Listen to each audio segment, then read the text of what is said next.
In this episode of the Locked On NBA Big Board podcast, I am going to make a case for G League Ignite wing Ron Holland to be the number one pick in the 2024 NBA draft. Stay tuned.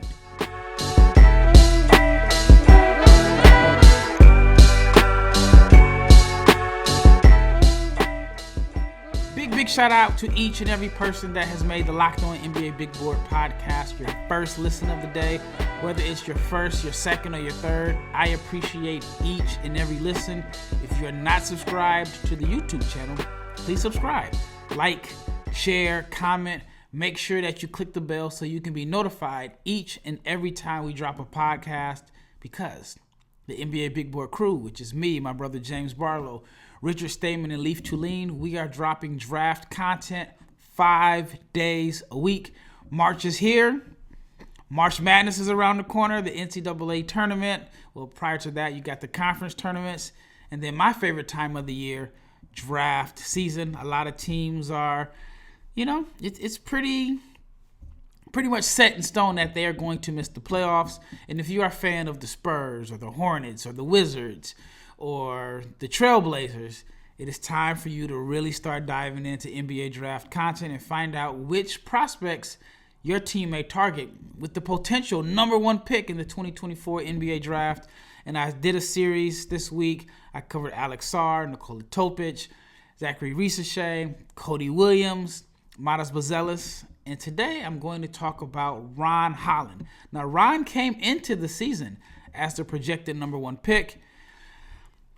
And statistically, he's had a good year, but there has been some concerns, and the stock has seemed to drop a little bit out of, amongst draft Twitter and on social media, but it's been proven that doesn't really matter. All right, before I dive too deep in this episode, I'm ready to get this one going. I want to let you know that this episode is brought to you by Grammarly. You can make a bigger impact at work with Grammarly. So sign up and download for free at grammarly.com/podcast. All right, let's talk about Ron Holland here. Ron is unfortunately done for the year. He had a hand injury, and he's done for the year. His season is complete, and this is the second year in a row that a G League highly touted prospect wasn't able to finish the season due to injury. Ron played in 29 games, averaged 19.5 points per game, shot 46% from the floor, averaged 6.7 rebounds, 2.9 assists, a little under a block a game, 2.3 steals. On paper, Ron Holland had a really good year, and on paper, you can make a case and say that Ron has been the most productive out of all the guys that are in contention to be the number one pick in the 2024 NBA draft. So you're probably wondering, why does it seem like the same buzz that he had coming into the season has faded? And that is definitely a matter of opinion, but let's talk about what makes Ron Holland such an intriguing prospect. Number one, he has a motor on top of motor. He plays with great energy. He is an elite athlete, can make plays above the rim. He is an aggressive downhill driver, a very good rebounder. You're talking about 6.7 rebounds per game. They have him generously listed at 6'8". I don't think he's going to measure out at 6'8", but he was a 4 in high school, even played some 5 at some point. And the rebounding has translated to the G League level. And so when you talk about a athletic, downhill, aggressive driver that plays with motor, a great motor, that loves to defend and can defend all over the place, that is appealing. But for whatever reasons, and I have my personal reasons why I think that his draft stock has kind of fallen, but at the same time, you can't deny the numbers. Ron is 18 years old. He'll be 18 on draft day. Doesn't turn 19 until maybe, I want to say it's probably like the day or two before Summer League. So he is one of the younger players in his class, and the numbers are there. 19.6.7 rebounds in the G League. In my opinion, this is the deepest G League pool of talent. I mean, you have guys that were lottery picks in the 2023 draft that are in the G League. You have a bunch of NBA veterans that have played 10 plus years in the G League. So this is the deepest pool of talent. And even though the Ignite are pretty bad. I mean, I don't know their overall record because the G League, they divide the season up into like a cup and then the regular season. But I know like their regular season record is like 2-21 or 2-23 right now.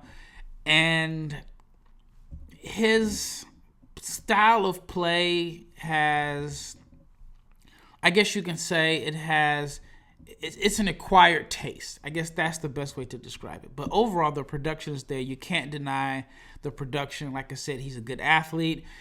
The jump shot needs to improve. But overall, I thought Ron Holland had a successful year. And even though there's like an outside chance for him to be the number one pick, I still think that he does have fans in NBA front offices. And as one general manager told me recently, we're looking for guys that play hard. If we can find guys that play hard, we can figure the rest out. And there are some guys that are in this draft, even some guys that are potential candidates to be the number one pick. One of the concerns and the question marks is, can they bring effort and energy and a great motor consistently? And that is not the case with Ron Holland. All right, when we return, I'll dive a little bit into some of my personal concerns about Ron Holland. And then in the last segment, I'll talk about why I still think Ron has a chance to be the top pick in the 2024 NBA draft. Before I get into the second segment, I want to talk to you about eBay Motors, because our partners at eBay Motors have teamed up with Locked On Fantasy Basketball guru Josh Lloyd to bring you some of the best fantasy picks each week, all season long. So whether you are prepping for a daily draft or you're scouting the waiver wire, every week, Josh Lloyd and eBay Motors are going to provide you with a list of players to guaranteed fit your roster.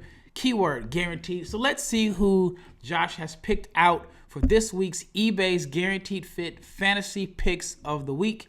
Number one, he has DeAndre Hunter. Hunter is shooting well, and with Trae Young out, it's going to be more opportunity and more shots for DeAndre Hunter, so his shot attempt should spike.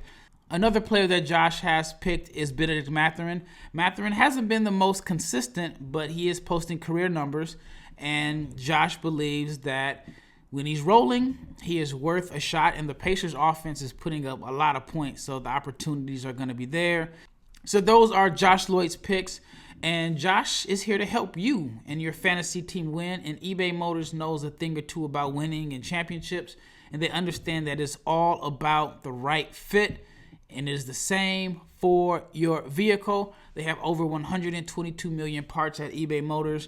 And all the parts will fit your car. And they'll make sure it's running smoothly. And they even make sure your car is looking good. Whether it is headlights, a roof rack, bumper, LED lights, brake kits, whatever your car needs, they have at eBay Motors. And they have an eBay Guaranteed Fit, and it is guaranteed to fit your car the first time, every time, or you will get your money back. And with eBay's prices, you will be burning rubber, not cash. So keep your car running smoothly and looking good at ebaymotors.com. And the eBay Guaranteed Fit is only available to U.S. customers. Eligible items only, and exclusions apply. Locked On has launched the first ever national sports 24/7 streaming channel on YouTube. And now I have news that Locked On Sports Today is available on Amazon Fire TV and in the free Fire TV channels app. Locked On Sports Today is here for you 24 hours a day, 7 days a week, covering the top sports stories of the day with the local experts, plus the experts from our national shows that cover every league. So find Locked On Sports Today, which is now available for free on the Fire TV channels app on Amazon. All right, I want to talk about some of Ron's strengths, and I'm going to go over my personal scouting report for Ron, and then I'll also cover his weaknesses. And when I took notes on Ron, and I've been following Ron since he was a sophomore in high school. He's from the Dallas area. I live in Dallas. So I've been following him at Duncanville throughout his high school career. And in my notes, I have Ron, especially on the high school level, It didn't really manifest in the G League, but Ron is a winner. He won with USA Basketball. He won multiple championships in high school. And despite the fact that the Ignite weren't good, I still think that Ron is a winner. I'm not going to label him a loser or a non-winner because the G League Ignite were like 2-20 when he played. But he is an impressive athlete, quick first step. He is an excellent slasher. I love the mentality. Ron doesn't have the type of mentality where he's going to let you off the hook. There are some guys that are really talented and really skilled, but they're cool. Like, they're just cool, and they'll let you off the hook. Ron is not going to let you off the hook on defense. He's going to be aggressive. He's going to be attacking. He is going to make an impact on the game, even if he's having an off shooting night, and that's just a testament to his motor. And I put that he has an elite motor, great energy. He is the epitome of a multiple effort guy. He just plays hard, just gives it his all, and that's something that, I really value. He is an improving shooter. The three-point shooting numbers and the shooting splits don't necessarily reflect that, but I do think that he is an improving shooter. Has good form. It's not like the form is bad. And he's actually shooting like 73% from the foul line, which is up. It was like 44% maybe through like the first 7 or so games. So I do think that the shooting is going to be key for him, but I do think that he is improving. He is a really good scorer off movement and even off the dribble. Not necessarily the most creative going east and west, but he knows how to get straight to the money. Similar to what I said about Nikola Topic, even though they don't play the exact same way, but not a lot of east and west dribbling. It is just getting right to the spots, and Ron loves to get to his spots, which is getting downhill. He scores on the move. He does have a soft touch finish around the rim, and like I said, he's an aggressive downhill driver. He's looking to get to the rim first, second, and third. He can make plays above the rim because he does have the vertical pop and the athleticism to dunk on bigs. But when there are bigs around the basket, he does have floaters and soft touch finishes. He knows how to score around the basket because that is his greatest asset outside of his motor. He can impact games on both ends just with his energy alone, whether it's cutting, transition. Ron plays like every game is important. There's no chilling with him. There's no relaxing. He is going to bring maximum effort. He has good defensive versatility. I think sometimes because he plays so hard and his motor is so great and he's so active, and he was able to like totally just dominate high school off of motor and athleticism, I do think on the defensive end he gambles and he kind of overhelps, but you can work with that because the tools are there, the athleticism is there, and the mentality is there. So I do think that he has the upside and the promise to be a really good defender on the NBA level. Now, his feel as a passer, I thought it was a strength in high school. It's kind of like worked against him in the G League, and I think because he just plays so fast, the game hasn't slowed down to him yet, which is natural because he's still only 18 years old. And another thing that I like about Ron, and I talked about it with the rebounding, is he is a rebound run threat. He is the epitome of a one-man fast break. Now, as far as the concerns, and one of the biggest concerns for Ron is the outside shooting. The shooting splits weren't great. He is only, I don't say is, the season is over. He only shot 24% from three on 3 attempts per game. Didn't take a big volume of threes because he's looking to get downhill first and foremost, but the 24% from 3 is, something that is concerning. I do think part of the struggle with this shooting, and it's something that I mentioned with Matas Bazelis, is Ron skipped a step. He went from the high school three-point line to the NBA three-point line. And the NBA three-point line, if you've ever been on an NBA court, it is a significant adjustment. And I think it's just going to take some time, more than a summer or more than a season. So that is one of the biggest concerns. Another is, this is where like his energy and effort and motor works against him. He does have a tendency to play out of control. And when he's playing out of control, he can pick up charges. The decision making can get a little shaky. The passing, can get a little wild. But I do think that once the game slows down and he adds a little bit more pace to his game, he's going to be fine. But the game hasn't slowed down yet.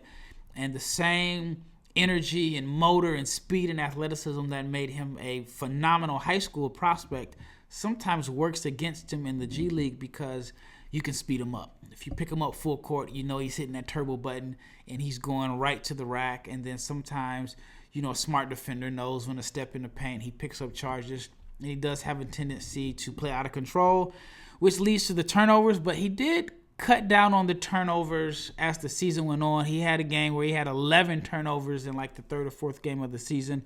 But as the season, progressed and he got a little bit more comfortable, the turnovers went down. And unfortunately, before he got hurt, he was playing some of his best basketball. He had a 35-point game, a 25-point game, and 26 points in his last 3 games. He also had a couple games where he had over 6 assists. He had 8 assists in the game against the Stockton Kings.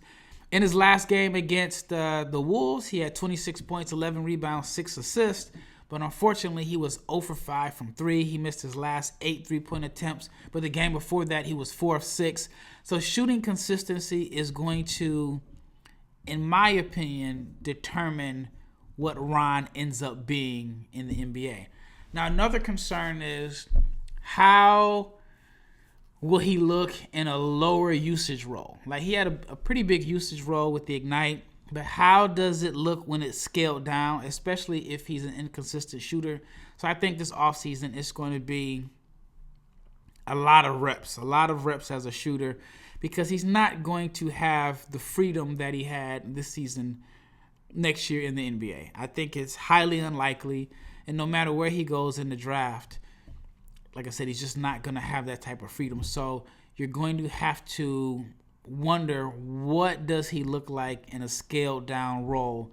And if the energy and effort and the rebounding and the motor, how can he help a team if the shot isn't falling? All right, when we return, I'm going to talk about some potential fits for Ron Holland, why I still think he can be the number 1 pick in the 2024 NBA draft. And then I talk a little bit more about what I would like to see him work on this offseason, because for Ron, the offseason is here. All right, before I get into the last segment, I want to talk about one of my favorite apps. It is Grammarly.com. And no matter what type of work you do, and I'm a writer, I have a newsletter at NBABigBoard.com. If you're not subscribed, please subscribe to NBABigBoard.com. And I use Grammarly. And no matter what type of work you do, whether you're sending emails, doing reports, or creating presentations, communication is key and it is important. And I would suggest you try using Grammarly, because Grammarly is your AI writing partner to help you communicate effectively and efficiently so you can make a bigger impact at work. 96% of Grammarly users say that Grammarly helps them craft more impactful writing. Grammarly works across 500,000 apps and websites, and it understands your writing, it understands context, it provides relevant and personalized suggestions, and they also have tone suggestions to help you navigate even the most difficult work conversations. So if you got somebody you work with and you're not getting along and you want to let them know in a nasty way, nice but nasty at the same time, Grammarly can help you out. And maybe you're too nasty, and Grammarly can help you change the tone to make sure that you don't lose your job. You can save time with one click with Grammarly, and you can go from editing or taking hours to edit drafts to only taking a matter of seconds. 93% of professionals use Grammarly, and they report that it helps them get more work done and efficiently. So check it out and make a bigger impact at work by using Grammarly. Sign up and download for free at Grammarly.com/podcast. That is Grammarly, Grammarly.com/podcast. All right, last segment. Just want to finish up talking about Ron Holland and why I think he has a chance to be the number 1 pick. Now, I will admit it is an outside chance, but I do think in the pre-draft process, and let's say Ron is killing it in workouts, especially with his outside shooting, I think some teams can look at that and say, all right, he's addressed probably the biggest weakness, and then you look at his production in the G League. Like I mentioned, it's a strong G League class. And if you look, or not necessarily class, but it's a strong group of players in the G League this year. You look at their production, and if he can address the outside shooting, then I think there is a chance that he could still be the number one pick in the 2024 draft, which is where he was projected coming into this season. I actually had Justin Edwards number 1, but I had Ron number 2. And both guys, Justin's situation is totally different. But Ron's, depending on who you ask and who you talk to, his range went from top 5 to maybe top 10, maybe top 12. But it can all change with strong shooting performances and private workouts. I think his draft position is solidified enough to where he doesn't have to do 5-on-5s at the combine. But like I said, if he shoots well, interviews well in the private team workouts, I think there is a chance that a team can say he rebounds, he hustles, he plays hard, and like I mentioned, as a general manager told me, we're looking for guys that play hard, that defend, because those guys bring value. We can figure everything else out, and I think that could be the approach for some teams looking at Ron Holland. Now, as far as teams and fits, the Washington Wizards would be, I wouldn't say that's like the best fit for Ron. I don't think the Detroit Pistons would be the best fit. Obviously, all of this could change if the outside shot comes along, because if he develops into a good shooter, then I think Detroit can make some sense there. San Antonio, I wouldn't say that's the best fit. I actually kind of like Memphis for Ron, simply because it is a scaled down role, and I definitely want to see what he looks like in a scaled down role, but he won't have the pressure of being the guy. They have John Morant, they have Desmond Bane, they have Jaren Jackson Jr. He can come in, provide energy and defense, and I think he can help a team out there. Whether it's the Charlotte Hornets, I think that could be a potential good fit with LaMelo Ball and Brandon Miller. And it's weird because I think Ron might actually be smaller than both of those guys, but Charlotte needs some glue guys, and Ron is a super talented glue guy. I think at the minimum, he can be your energy effort guy that you can have defend all over the floor. I think he'd benefit from playing with Melo in transition. And so I do think that he can help a few teams there. Well, that wraps up this episode of the Locked On NBA Big Board Podcast. I made a case for Ron Holland as the number one pick in the NBA draft. And my case is you have a very productive 18-year-old that averaged a little under 20 points and 7 rebounds in the G League. He averaged 2.3 steals and a little under a block per game. So that's about 3.2 stocks. And you know that he's going to bring energy and effort every night. So that is my case for Ron Holland as the number one pick in the 2024 NBA draft. Once again, this is Rafael Barlowe, and I am out of here.